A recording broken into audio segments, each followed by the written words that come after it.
दोस्तों, अगर आप भी ऐसा समझते हैं कि दांतों की सफाई करवाने से दांत कमज़ोर हो जाते हैं या हिलने लग जाते हैं या दांतों में ठंडा गर्म लगना शुरू हो जाता है, तो ये वीडियो आपके लिए। आपने इस तस्वीर को अगर आप गौर से देखें तो ये हमारे दांत का स्ट्रक्चर है। इसमें वो हिस्सा जो आपको नज़र आ रहा है मसूड़े और दोनों तरफ मसूड़ों के दरमियान जो है, ये हिस्सा हमारे दांतों के अंदर होता है जो हम देख नहीं सकते। तो वो हिस्सा जो दांतों के बाहर जैसे हम देख सकते हैं, वो ये ऊपर वाला हिस्सा है इसमें। तो अगर आप देखेंगे ये जो ऊपर वाला हिस्सा होता है ये हसास नहीं होता। नॉर्मली अगर आप खाना खाते हैं गरम, ठंडा, मीठा, तो ये आपको महसूस नहीं करवाता। लेकिन जो दांत के अंदर वाला हिस्सा होता है वो हसास होता है।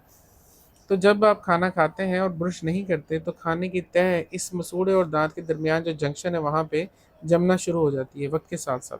तो जैसे जैसे वो जमती है तो फिर मसूड़ा अपनी जगह छोड़ता है, क्योंकि वहाँ पे सोजिश हो जाती है। सोजिश इसलिए होती है कि हमारे खून में कुछ खुलिये ऐसे होते हैं जिनको सफ़ेद खुलिये या वाइट ब्लड सेल्स कहा जाता है, जो बैरूनी जितने भी जरासीम हैं, वायरस हैं, उनसे बचाने के लिए वो हमेशा एक्टिव रहते हैं। जब वो यहाँ देखते हैं कि बार बार इस मसूड़े के अंदर पेनिट्रेशन हो रही है खाने की वजह से, कोई भी जरासीम अंदर आ रहे हैं, तो वो वहाँ पे वो मौजूद रहते हैं उनसे लड़ाई करने के लिए, उनको भगाने के लिए। उस लड़ाई के दौरान वो मसूड़ों में सोजिश रहती है, खून रहता है हमेशा। जब भी ऐसे लोग ब्रश करते हैं तो उनको इसीलिए खून आता है, और उनके मुंह में बदबू भी रहती है। यानी कि जब भी वो सांस लेते हैं तो उनकी सांस में स्मेल रहती है। वो इसी वजह से, एक तो वो खाना, नंबर दो वो सोजिश, वो दोनों चीज़ें ही स्मेल करती हैं ऐसे। तो आप जब वो तह की सफाई नहीं करवाते तो आहिस्ता आहिस्ता वक्त के साथ साथ वो मसूड़ा नीचे चला जाता है और दांत आहिस्ता आहिस्ता मसूड़े से बाहर आना शुरू हो जाते हैं। असल में दांत बाहर नहीं आता, लेकिन मसूड़ा अपनी जगह छोड़ता है। तो दांत उसकी वजह से कमज़ोर भी हो जाता है और हसास भी हो जाता है, लेकिन वो महसूस नहीं होता। उसकी वजह ये है कि एक तो वक्त के साथ साथ ये चीज़ हो रही होती है इसलिए महसूस नहीं होती, और नंबर दो इसलिए भी महसूस नहीं होती कि उसके ऊपर खाने की खुद तय जमी होती है। जब आप स्केलिंग करवाते हैं, सफाई करवाते हैं, तो वो खाना वहाँ से उतारा जाता है, स्केलिंग के ज़रिए उस खाने को साफ़ किया जाता है, जैसे कि आप वीडियो में देख रहे हैं। तो जब ये साफ़ किया जाता है तो इसके बाद जब हवा लगती है, ठंडा पानी लगता है, आप चाय पीते हैं तो आपको हसासियत महसूस होती है। यही वजह है इसकी। नंबर 2, आप स्केलिंग के बाद अपने दाँतों को और ज़्यादा कमज़ोर महसूस करते हैं, क्योंकि पहले वो उस खाने की तह के अंदर उसकी सपोर्ट से रुके हुए होते हैं। जब वो सपोर्ट उतार दी जाती है तो वो कमज़ोर हो जाता है।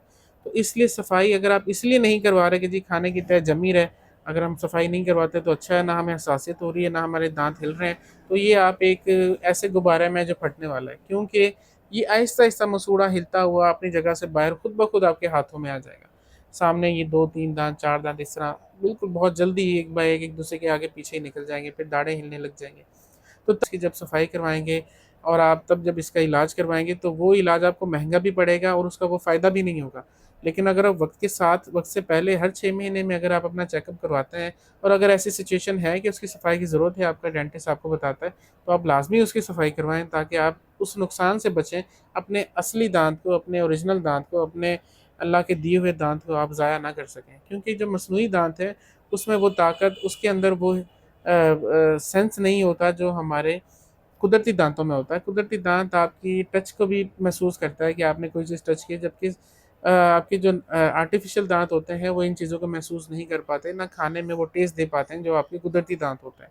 तो इसलिए अपने दाँतों का, अपनी सेहत का ख़्याल रखिए, क्योंकि यही एंट्री है, यहीं से आपका जिस्म का अंदर जो डोर है, अगर यही आपका साफ़-सुथरा नहीं है और यही अगर इसके अंदर ही आपके जरासीम है और इसके अंदर बीमारियाँ हैं, तो फिर आपका पूरा जिस्म बीमार रहेगा। तो इसलिए आप अपने डेंटिस्ट को हर 6 महीने, साल में चेकअप करवाते रहें। इससे आप मुँह की बीमारियों से इंशाअल्लाह महफूज़ रहेंगे। वीडियो देखने के लिए बहुत-बहुत शुक्रिया।